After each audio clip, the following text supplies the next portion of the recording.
Hello sa inyong lahat dyan mga kababayan. Magandang araw po sa inyong lahat. Kumusta po kayong lahat dyan? At sana po ay nasa mabuting kalagayan kayo. So ngayon mga kababayan, no, andito tayo kay Nanay Lorna. Kumusta ka Manay? Kanang Kumusta man mo hang gibati ron? Wala mo? naapapod akong ubo. Meron pa mo? Kanang kuan pud sir. Nang mangayo ko gid sa pasayo sir sa tanan gyud nanood pud sa ako Ano man? Kay Bakit man? Kuan pud sir. Kay ako ang gani gusto gyud nag kuan sa imo magpuyo. Gusto ko gyud nang kuyong kasakwan dito sa Manay. Kang Ninita. Kay ngano man pud sir. Ang akong anak namatay na gyud si Junita. Na nabawasan tulo na lang.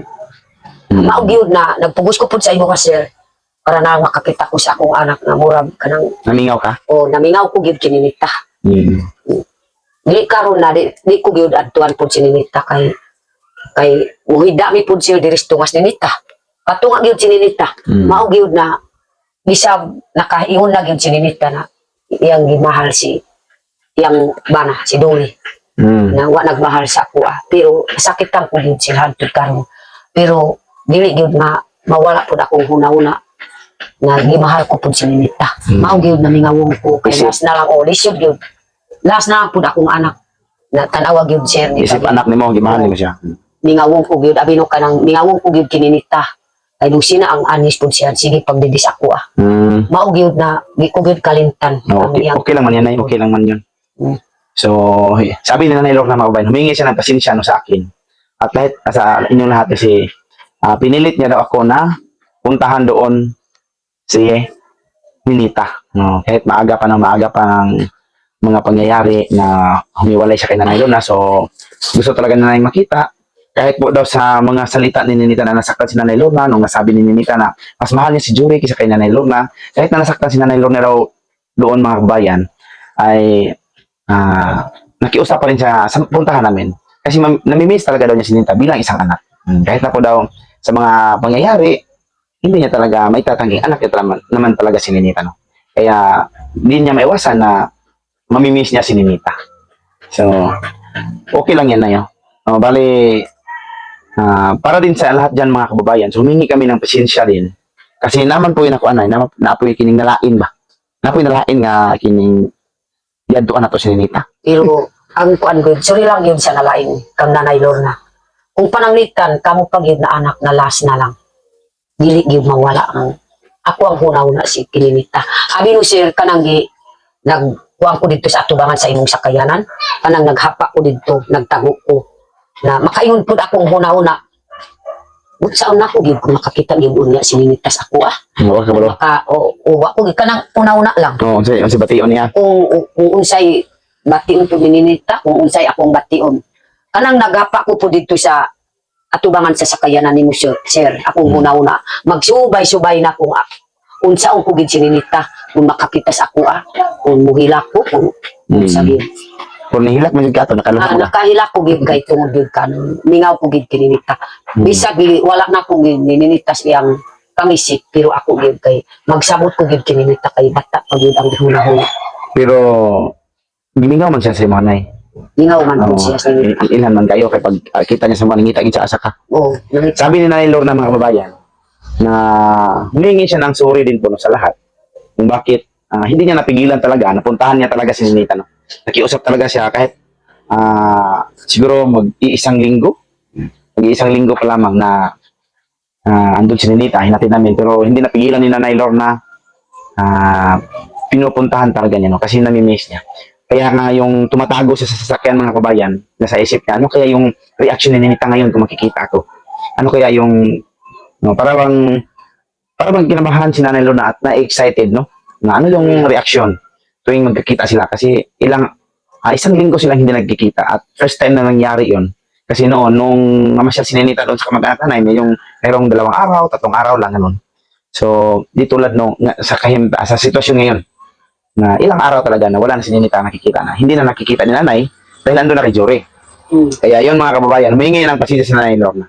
Pero nakikita ko, sabi ni Nanay, kahit po daw na sabi ni Ninita na hindi niya namimiss Nanay, pero parang hindi yan totoo talaga. Kasi nung nakita niya kami mga kababayan, ang unang tanong talaga ni Ninita, saan si Mama? Sabi niya. Tapos sabi namin, hindi namin sinama. Tapos nakita niyo doon sa video mga kabayan, gumanon siya sa sasakyan. Tapos pag tingin niya doon sa may inupuan nila Sheila at ni Ma'am Aya, nakita niya yung bag ni Nanay Lorna. Sabi niya, bakit mayroong bag? Sabi niya. Yung nalipay na nakakitag pa. Tapos wala pa tunay. Kaya ni Ana sabi ko nga, nadala natin yung bag ni Nanay Lorna. Andun si Nanay sa pamantawan, nag-perform ng sayaw, tribal dance. Kaya yun, wala lang kay Ninita. Tapos nung nakita ka na niya, doon na siya, parang hindi niya napigilan, napasigaw siya. Sa saya talaga, nung nakita niya ang kanyang mama. So, namimiss niya talaga si Nanay Lorna. So, at hindi rin naman sa pinupuntahan namin doon mga kabayan para meron kaming ihatid. Pinaparamdam din namin sa kanya na kailangan niya talaga magsikap doon. So, pinuntahan namin doon para ma-update namin, makita namin kung ano yung kalagayan niya doon. Okay lang ba siya? At nalaman namin nung nakarating kami na okay lang talaga siya. Hindi nga siya uuwi dito. Hindi siya uuwi kaya mas gusto niya doon kahit napakainit. At saka yung bahay nila doon medyo nasa papasok kasi. So mainit, no? Walang medyong hangin, kailangan ng ceiling fan o electric fan. Pero gusto niya talaga doon. Dahil kung saan si Jory, doon din gusto niyang manirahan. So, ang unang rason talaga na pinasyalan namin si Ninita ay talagang namimiss ni Nanay Lorna ang kanyang pinakabunsong anak. Yun kasi yung pinakabunso ni Nanay mga kabayan. Maugid siya. So, kaya nga, nakiusap si Nanay na puntahan. Nagkataon kasi mga kababayan, meron akong kinuha doon sa Panabo para po sa mga scholar ni Ma'am Anisita Lo doon sa Taloytoy. Kaya dinaanan lang namin si Ninita. Para ma-update din namin, makumusta, kung okay lang ba siya. At okay lang talaga siya ron. Hindi na talaga mag-iba yung plano at isip niya na babalik. Hindi pa natin alam no, kung mag-aral pa siya ulit. At pag nanawa po siya. Wala pa. Wala doon yan ilang mo. Kasi sinasabi ko mga kababayan, kung dito lang muna siya mag-stay para ipagpatuloy kanyang pag-aaral, hindi man siya umimik. Mas gustuhin niya talaga doon. Maliban lang, ginausap ko siya na maliban lang kapag sabi ng amo ni Jory na hindi pwede siya doon mag-stay, so wala siyang choice, uuwi talaga siya dito. Dito talaga siya titira kay Nanay Lorna. Maugid siya. Kanang kuan po siya, unsi man, ikaunsi gyud si Ninita kung anak. Unsi mo na kayo? Unsi, ikaunsi, pero ang namatay unong na gyud namatay. So 5 na lang sila. 5 na lang po sila. Mao gyud na grabe gyud akong maramdaman sa akong kinabuhi. Namingaw. O kay lingaw. Ay anang mamingaw ko gyud kininita pud siya. Manubay-subay akong sa akong pangisip. Magsubay-subay pud sa akong anak na matay. Di to gyud sugdan pud sa akong anak na matay na unong kabuo 5 na lang nabili. Mao gyud na makahilak ko. Mao gyud na grabe gyud akong kamingaw sa akong bunso si Ninita. No. So, di talaga, no? Mamimiss mo talaga. Yun na nga yung sabi ko sa'yo, no, na mamimiss mo talaga. Kahit nga, yung experience ko, ilang araw, ilang buwan lang yun sa akin ang bata. Pero talagang masakit. No? Masakit isipin na kung maiwan ka na ng bata. Tulad sa'yo, ilang taon mong inalagaan si Ninita. O, 12 ka anyos. Sige. Maliban lang pala na, no? So, nalayo pala si Ninita noong nag-aaral siya sa Laguna pa to. O, sige man kong So, hilang. ilang taon yun siya doon sa Laguna? Mga ikuan na. Mga kuan po siya. Wala ka tayo? Tulura ka po dito. 3 taon? O, tulura ka to. Kanang gikan si Ninita, diri kuan, tuluman ka po dito. So, Na ay ang urang bisi 15. 15 siya na po dali. 15 nakaabot po si Ninita. Pero, ano siya dito? 16. 12. Oo. 13. 13 nakuha ni kuan po Pugong. hero. Natulog ka to dito sa Manila. So yun pala yung first na nangyaring nalayo si Ninita kay Nanay Lorna. At yung narinig ko noon mga kababayan kay Ninita, tinanong ko siya kung bakit siya umuwi dito. Maganda sana yung buhay niya doon. Nung bago pa na siya dito ba, yung pag-uwi niya galing sa Maynila. Sabi niya na gusto niya daw dito kasi mamimiss niya yung mama. Mamimiss niya daw si Nanay Lorna. Kaya pinili niyang umuwi at dito na lang magpatuloy sa pag-aaral. So, yun yung dahilan kung bakit siya umuwi. Sa time na tinanong ko siya. So, pangalawang times ngayon na si Ninita ay nalayo na kay Nanay Lorna. Doon nasa piling ni Jory. Kuan na po ni Dory. Maugo. Kaya, humingi kami ng pasensya no, sa lahat. At maraming salamat po sa mga sumusuporta. Para po sa mga hindi nakagusto na pinasyalan namin si Ninita doon, so pasensya na po sa inyong lahat, no? At pinasyalan namin doon mga kabayan. Dahil po sa nami-miss talaga ni Nanay Lorna, no? Hindi naman po talaga dahil sa desisyon ng pag-aasawa ay hindi na talaga namin aalalayan si Ninita, no? Si Jory. Kasi mga bata pa sila mga kabayan. Nagsisimula pa. Kaya yung ginawa namin yon para matingnan namin kung okay lang sila doon. Gusto talaga ni Nanay kasi yun. Kagustuhan ni Nanay na puntahan. Nung nalaman ni Nanay na mayroon akong pupuntahan doon sa Panabo. Sabi niya kung pwede ba sasama na lang siya para mapasyalan niya si Ninita. Kaya yun yung nangyari. Sinama ka din namin si Mama Aya para mapuntahan namin talaga si Ninita na lang. Kasi gusto naman ni Nanay. Gusto naman ni Nanay. Kahit nga yun, araw na yun mga kabayan ay mayroong okasyon dito sa Pamantawan. Pero nung nalaman na mayroon akong lakad sa Panabo, mas ginusto ni Nanay na sumama sa amin. Kasi kahit po mayroon siyang perform dyan sa Pamantawan noong time na yon, pero pagkatapos ng perform ni Nanay, agad-agad siyang umalis, nagpaalam sa puro asityo leader, no? Oo, mga dato. Siya nag-invite sa kanya, sa mga dato, nagpaalam siya para, kasi mayroon daw siyang lakad. Kaya yun, umalis si Nanay kahit hindi pa nakapag-agahan. Doon na siya nakapag-agahan sa Malabog mga kabayan, nung nila namin ng pagkain na nilagay na lang sa supot. Kasi hindi pa pala siya kumain daw, sabi niya.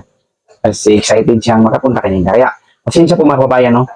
So, hindi man sa pinuntahan namin si Ninita para i-spoil pa rin.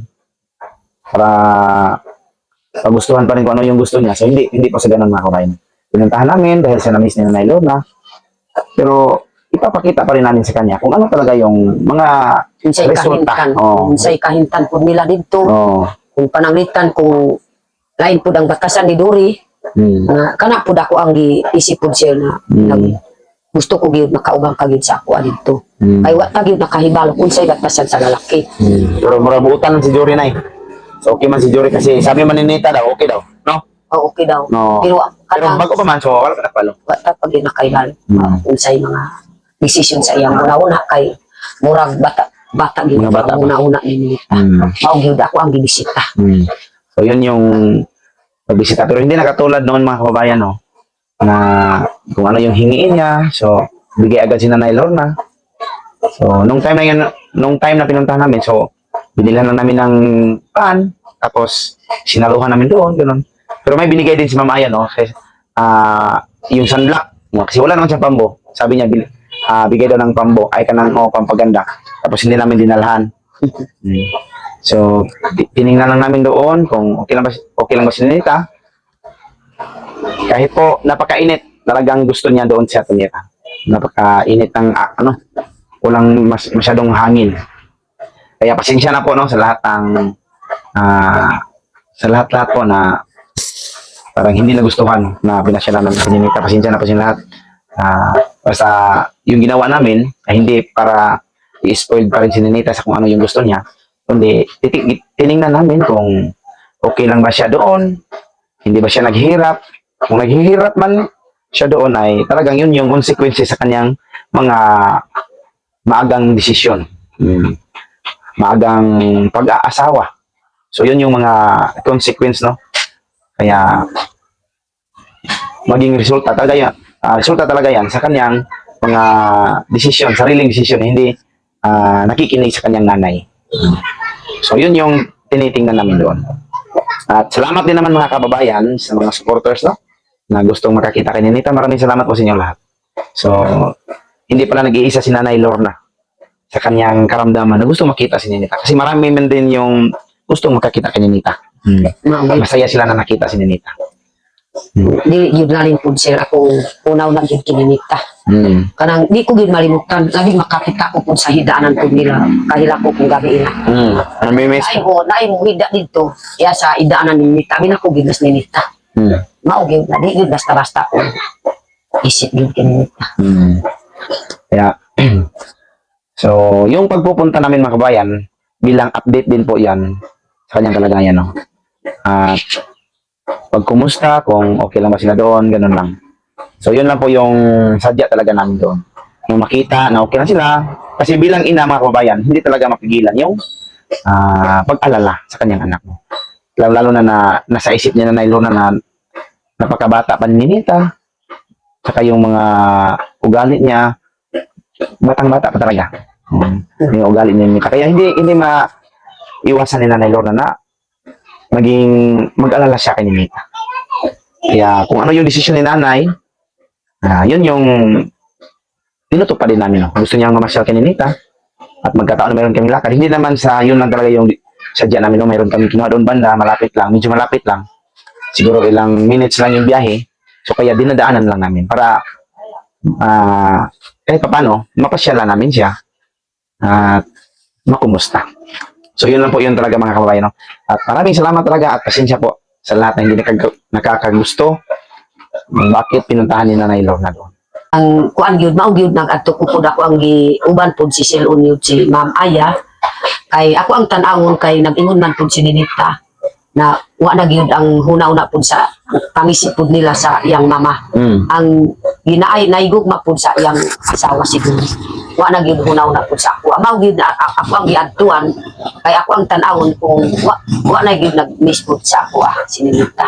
Ay karon murag nakahilak man yun nakapita sa ako. Ako apod sir. Bali, gitry mo na O ako ang gitryan si Ninita. So isang rason din na Nanay Lorna mga kababayan kung bakit niya ginusto talaga na mapuntahan si Ninita. Kaya nakiusap siya sa amin. So nais din Nanay na tingnan kung totoo nga ba talaga mga kababayan na hindi niya namimiss si Nanay Lorna. Titingnan niya yung reaction daw. Kung hindi na ba pumapansin kay Nanay Lorna, gano'n. So, yun yung isang rason bakit si Nanay Lorna ay pinasyalan doon si Ninita. So, yun yung gusto malaman ni Nanay kung totoo ba talaga yung sabi niya na hindi niya mamimiss si Nanay, hindi siya naawa kay Nanay. So, dahil sa mas importante sa kanya si Jory, ganun. So, tinignan ni Nanay kung meron pa ba siyang meron pa ba siyang ano ba yan sa Tagalog? Meron pa bang meron pa bang sininita kanya? Meron pang paki, no? Kung meron pa bang paki sininita sa kanya kasi gusto ni Nanay na makita talaga. Pero kahit po ano ni Ninita gawin, hindi talaga mawala kay Nanay yung magmamahal kay Ninita bilang ina. Gusto lang ni Nanay na makikita si Ninita kung ano yung reaction, yun yung sadya ni Nanay. Makita niya yung pagmumukha ni Ninita. Kung parang wala lang ba, kahit ilang araw sila hindi nakikita. Pero nung nakita namin si Ninita, talagang masaya talaga si Ninita. Masaya siya, talagang napasigaw siya nung nakita niya si Nanay Lorna. So ngayon ay, ano ba yung na-feel mo kay Ninita? Kanang antod karon murag isa na kasi mana kay Sabado man o Domingo na karon siya. Mga isa na po kasi mana. Dili yung mawala akong kuan ka Ninita. Miss good si Ninita po siya. Maugyod na kaya nagtakaadlaw ng ulit po diri. Dili gyud nawala. Tapos kadtong ingon nimo nga imong gitry si Ninita kung sa o mamansin ba sa imo ha. Pero kay nakaadton man taon sa may imong gibati na karon sa may imong na feel nakita nimo kan Ninita. Murag ka na medyo gyud sir na nakuan pud ako ang kuan na yang pamisik nako. Murag nalipay ko kuan abi nako gyud na gi-kupos na ni Ninita sa iyang bana. Pero sa may na feel nimo? Abi nako gyud sir na wa nay pud hunaw na sa ako. Pero nakita nimo nga nakita ko na murag nalipay gyud si Ninita sa ako. Nalipay ko po. Sabi ni Nanay mga kababayan na ang nasa isip niya noon na baka hindi na siya papansinin ni Ninita ay hindi din totoo, no? Kasi nung nakita niya si Nanay Lorna, sabi ni Nanay, masaya talaga si Ninita. Akala ni Nanay na mas nakafocus na siya kay Jory, pero nung nakita niya si Nanay Lorna, so talagang napayakap si Ninita. No? Napayakap, laging nakayakap kay Nanay. Ganun, so nakita namin na miss talaga niya yung kanyang mama. Pero dahil sa kanyang karamdaman na pagmamahal kay Jory, parang napilitan siyang dumisisyon, no? Kahit sa kanyang murang edad. Kaya yun, nakita ni Nanay na hindi din talaga siya nakalimutan ni Ninita. Kahit na po ando na si Jory sa kanyang buhay, hindi niya nakalimutan si Nanay Lorna bilang kanyang ina. So yun yung nagpapasaya kay Nanay Lorna mga kababayan. At talagang nasagot yung nasa isip niya. Hindi siya nakakalimutan ni Ninita kahit po meron na siyang asawa ngayon. So yun lang mga kababayan. maraming salamat sa inyong lahat, sa walang sawa ninyong pagsuporta sa amin. Maraming salamat talaga. At sa lahat kong hindi nakapaggusto, pasensya talaga na sa inyong lahat. Dahil po sa mga ginawa namin, na pagpunta doon. So, humingi kami ng pasensya sa inyo. At sa mga supporters dyan, maraming salamat na gustong makakita kay Ninita. Salamat talaga po. Dahil hindi po ka na si Nanay Lorna lang pala o kami lang ang gusto makakita kay Ninita. Andyan din po pala kayo. So maraming salamat sa inyong lahat sa suporta ninyo sa amin.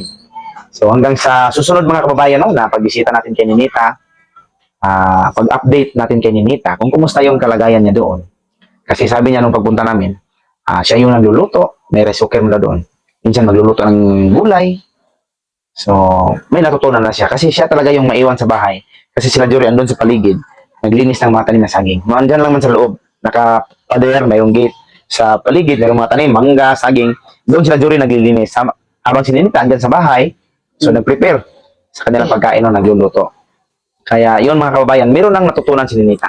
Nalaman namin na unti-unti siyang may natutunan sa mga gawain sa bahay. Nakapag prepare na siya ng kanilang pagkain habang si Jory ay nasa trabaho. Ganon. So, siya yung tagapagluto. So, nakita namin na meron ding, kahit pa paano, meron ding improvement sa kanyang sarili. No? Kaya yun mga kababayan, no? So, sa susunod, titingnan natin kung ano na naman kaya ang natutunan ni Ninita bilang mayroong asawa. So, yun yung abangan natin mga kababayan. No? Titingnan natin at hanggang sa makikita natin na malalaman na talaga ni Ninita ang mga gawain bilang asawa. No? So, yun lang mga kababayan. Maraming salamat sa inyong lahat. At sana po ay hindi kayo magsawa no, sa pagsuporta sa aming mga vlog, kay Nanay Lorna, kay Ma'am Aya, at sa akin mga kababayan. So, hanggang dito lang yung video namin mga kababayan. Maraming salamat sa inyong lahat at ingat kayo palagi sa lahat ng mga gawain ninyo. So, hanggang dito lang. Bye-bye. Bye.